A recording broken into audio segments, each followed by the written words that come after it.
스님 담 너머에 뭐가 있는교? 큰 고양이가 한 마리 있습니다. 호랑이가 으르렁거리자 스님이 낮게 덧붙였습니다. 아주 큰 고양이입니다.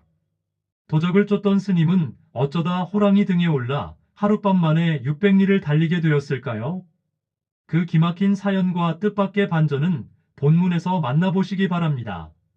문화재 스토리텔링 강사인 제가 여러분과 함께 이 이야기 속으로 들어가 보겠습니다. 1장, 스님의 보따리에는 무엇이 들어있었을까? 늦가을 저녁 문경세제를 넘던 법운 스님이 길 한쪽으로 비켰습니다. 뒤에서 누군가 보따리를 메고 다가오고 있었습니다.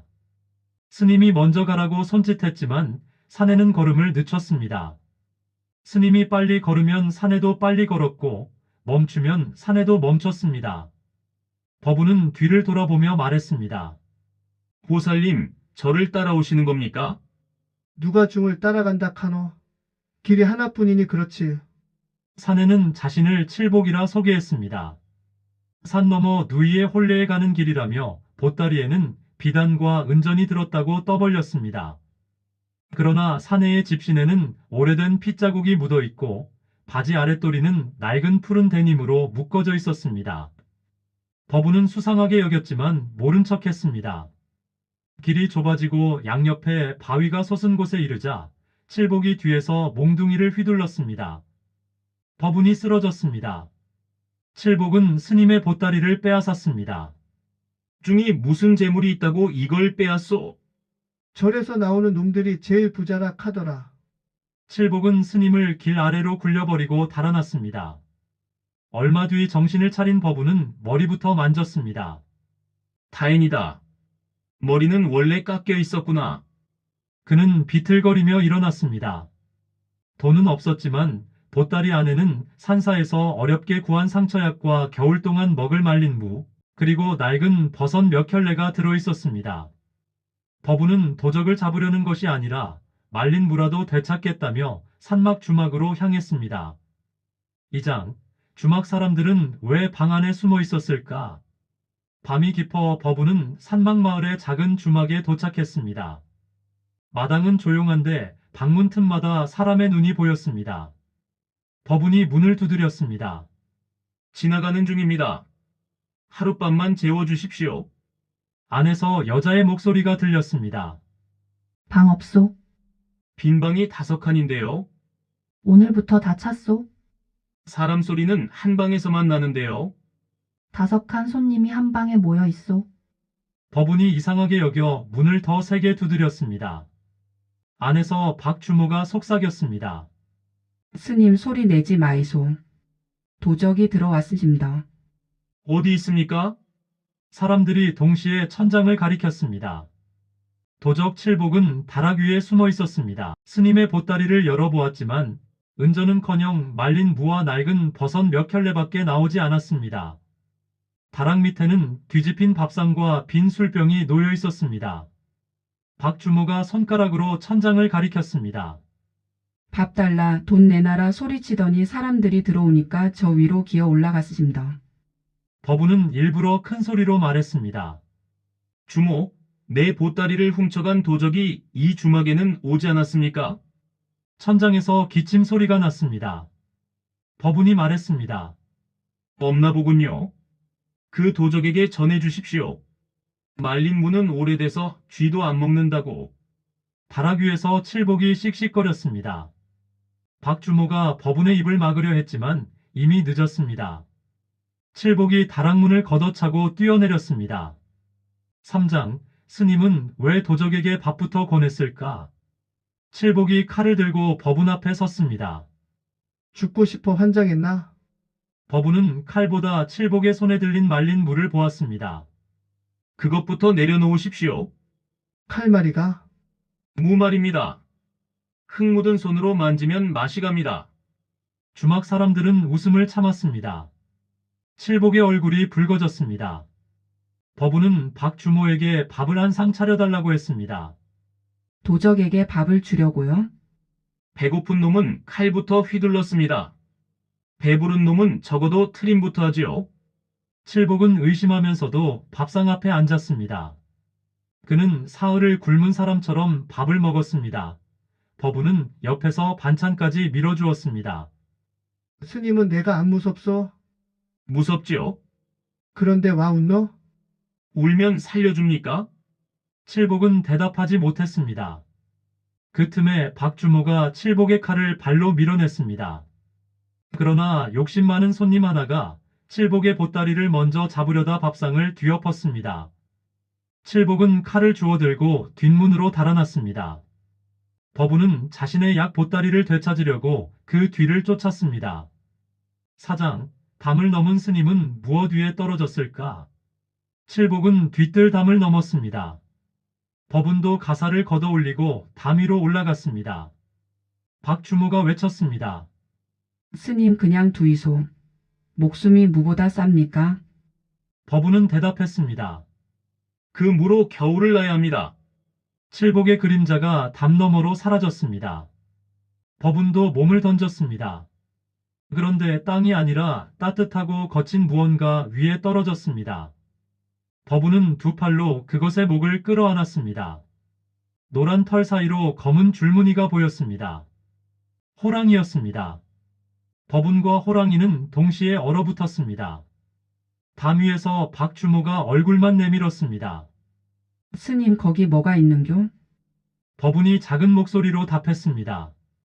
큰 고양이가 한 마리 있습니다. 호랑이가 으르렁거렸습니다.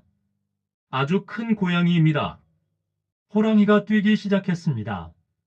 법운은 떨어지지 않으려고 호랑이 목을 끌어안았습니다.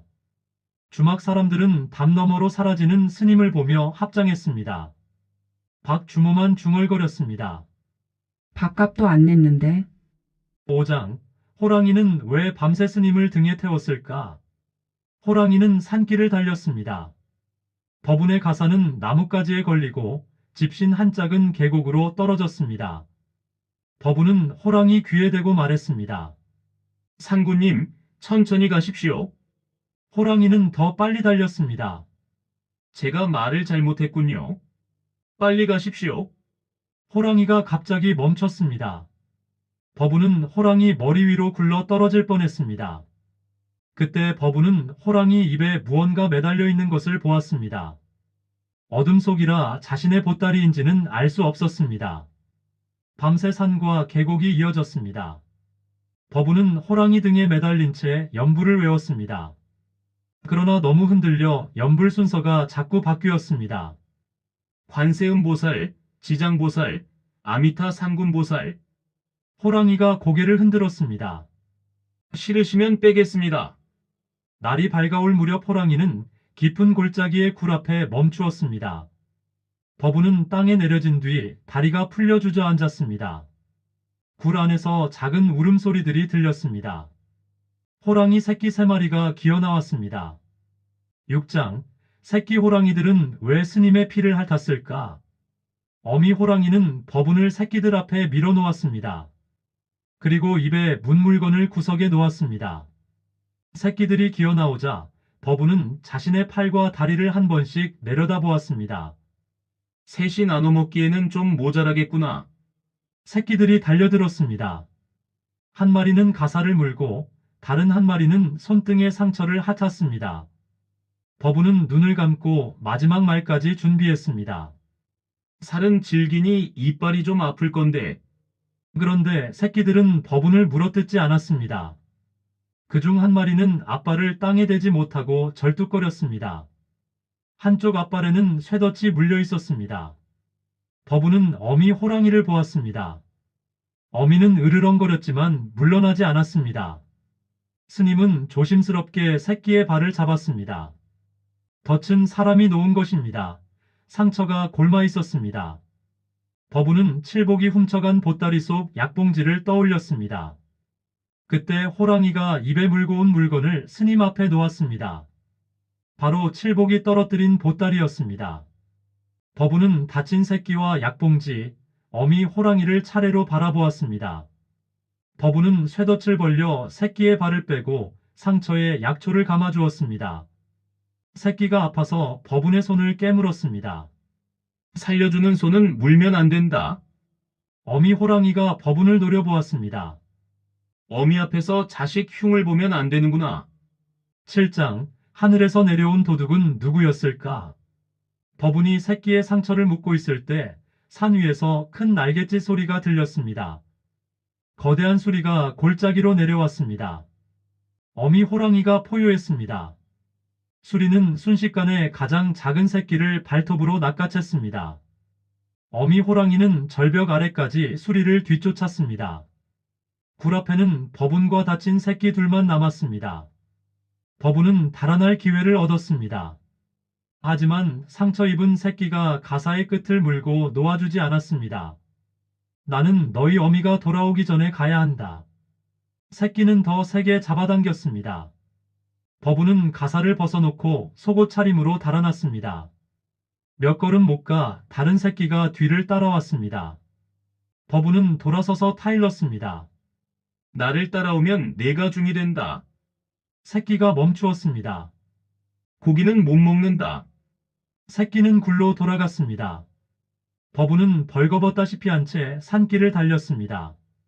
8장 목수는 왜 스님을 보고 먼저 도망쳤을까? 한참을 달리던 버분은 산비탈에서 나무를 베는 목수를 발견했습니다. 목수는 커다란 도끼를 들고 있었습니다. 버분이 반가워 외쳤습니다. 보살님, 보살님, 목수는 스님을 보자 도끼를 버리고 달아났습니다. 왜 도망가십니까? 사람이 맞나 귀신이 맞나? 버분은 찢어진 속옷 차림이고 얼굴에는 피와 약초가 묻어 있었습니다. 목에는 호랑이 털까지 붙어 있었습니다. 버분이 겨우 목수를 붙잡았습니다. 그런데 가까이 보니 낯이 익었습니다. 목수는 얼굴을 가렸지만 발목에 메고 있던 푸른 데님이 보였습니다. 목수의 얼굴이 하얗게 변했습니다. 버분이 웃었습니다. 누이 혼례에는 잘 다녀오셨습니까? 칠복은 주막에서 달아난 뒤 길을 잃고 밤새 헤매다가 지리산까지 왔다고 주장했습니다. 버분이 물었습니다. 여기가 어디입니까? 지리산 자락이요. 문경에서 얼마나 멉니까? 600리는 될 기다. 버분은 칠복에 달아 빠진 집신을 내려다보았습니다. 칠복이 먼저 말했습니다. 스님은 호랑이를 타고 왔소? 그대는 걸어왔겠군요. 9장 도적은 왜 스님에게 옷을 벗어주었을까? 버분은 칠복에게 겉옷을 내놓으라고 했습니다. 칠복은 거절했습니다. 스님이 중이지 내가 왜 옷을 벗소? 버분이 산 위를 가리켰습니다. 멀리서 호랑이 울음소리가 들렸습니다. 칠복은 곧바로 겉옷을 벗어주었습니다. 스님이 추워 보였소. 두 사람은 칠복이 만든 임시 움막으로 갔습니다. 그곳에는 훔친 물건들이 쌓여 있었습니다. 버분은 칠복에게 주인에게 돌려주라고 했습니다. 칠복은 말했습니다. 주인을 찾을 수 없는 것도 많소. 그러면 관아에 맡기십시오. 관아에 맡기면 관아 것이 될 텐데요. 버분은 잠시 생각했습니다. 그 말도 틀리지는 않군요. 칠복은 화롯불만 건드렸습니다. 처음에는 길만 알려줬소.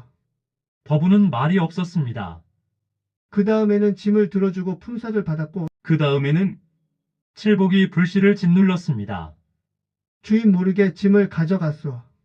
버분은 칠복을 잠시 바라보다 손을 내밀었습니다. 내 보따리부터 내놓으십시오. 칠복은 빈 보따리만 내밀었습니다. 약은 호랑이가 가져갔고 말린 무는 칠복이 다 먹었다고 했습니다.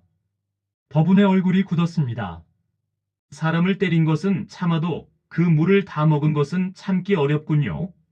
10장 호랑이는 누구를 잡으러 다시 내려왔을까? 밤이 되자 움막 밖에서 호랑이 울음소리가 들렸습니다. 칠복은 버분 뒤로 숨었습니다. 스님을 찾으러 온 것 같소. 왜 내 뒤로 숨습니까? 스님과 친한 호랑이 아니오? 어미 호랑이가 움막 앞에 나타났습니다. 입에는 버분의 가사가 물려 있었습니다. 가사 위에는 치료한 새끼가 올라타 있었습니다. 호랑이는 가사를 내려놓았습니다. 새끼는 스님의 손을 핥았습니다. 칠복이 떨며 말했습니다. 스님이 상군과 말을 나누는 도인이었구려. 버분은 대답하지 않았습니다. 어미 호랑이의 목에는 잘린 밧줄 한 토막이 걸려 있었습니다. 그 밧줄을 본 칠복이 뒤로 한 걸음 물러났습니다. 내 것이냐? 칠복은 대답하지 못했습니다. 어미 호랑이는 칠복을 향해 한 걸음 다가갔습니다. 칠복은 법운 앞에 무릎을 꿇었습니다. 살려주이소. 법운이 물었습니다. 나를 때릴 때는 살려달라는 말을 들었습니까? 칠복은 아무 말도 못했습니다. 11장 스님은 왜 도적 대신 호랑이에게 절했을까? 법운은 어미 호랑이 앞에 앉았습니다. 이 사람이 잘못했다. 칠복이 고개를 들었습니다. 법운은 칠복을 돌아보았습니다. 산에 놓은 덫이 몇 개냐? 칠복의 입술이 떨렸습니다. 12 아니 13개쯤 됩니다. 내일 해 뜨기 전까지 모두 걷어라. 어미 호랑이는 움직이지 않았습니다. 법운이 다시 말했습니다. 내가 같이 가겠다. 호랑이는 법운과 칠복을 번갈아 보았습니다. 다 걷겠으십니다. 오늘 밤 당장 걷겠으십니다. 어미 호랑이는 새끼를 물고 숲으로 사라졌습니다. 법운은 호랑이가 사라진 쪽을 향해 절했습니다. 칠복이 묻습니다. 호랑이에게 왜 절합니까? 자네보다 말을 잘 알아듣더군. 칠복은 아무 대꾸도 하지 못했습니다. 그날 밤 두 사람은 산속의 덫을 찾아다녔습니다. 칠복은 덫을 하나씩 걷고 법운은 뒤에서 개수를 세웠습니다. 나뭇가지가 흔들릴 때마다 칠복은 뒤를 돌아보았습니다. 어둠 속에는 아무것도 없었습니다. 12장 문경 주막에 돌아온 사람은 몇 명이었을까? 며칠 뒤 문경 산막 주막에 두 사람이 나타났습니다. 한 사람은 찢어진 가사를 입은 법운이고 다른 한 사람은 도끼와 훔친 물건을 등에 진 칠복이었습니다. 주막 사람들은 칠복을 보자 몽둥이를 들었습니다. 칠복은 훔친 물건을 마당에 내려놓고 무릎을 꿇었습니다. 박주모가 물었습니다. 스님, 저 도적을 잡아 온 겁니까? 법운이 답했습니다. 제가 잡은 것은 아닙니다.